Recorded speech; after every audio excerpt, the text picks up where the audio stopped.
Huwag kang papayag na gawin kang option. Una sa lahat, kung ikakagalit pala ng jowa mo, bakit mo ginawa? Tatlong mga gasgas na linyahan ng mga manloloko pero effective. Kasi lagi ka nabibiktima. Tama, mali? Aminin.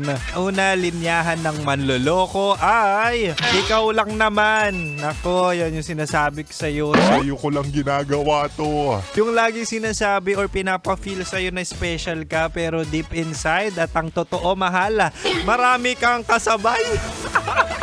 Marahil sa'yo ang messenger pero tandaan mo meron pang Telegram, meron pang Instagram. At ang pangalawa naman, mahala, linyahan ng mga manloloko ay masaya naman tayo eh. From no label relationship ay talagang maging committed na kayo sa isa't isa.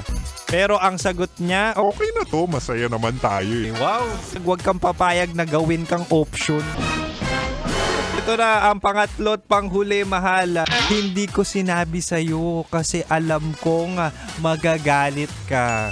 Wow, pamilyar no? Parang kakasabi lang sa'yo niyan, mahal. Una sa lahat, kung ikakagalit pala ng jowa mo, bakit mo ginawa? Diba nga sabi nila, walang magpapaloko. Ay, hindi, walang manloloko kapag walang magpapaloko. Naku kayo Super seryoso ko kayang tao. Wow! Seryosong tao to the point na seryoso na ako kapag ako ang nakarelasyon mo.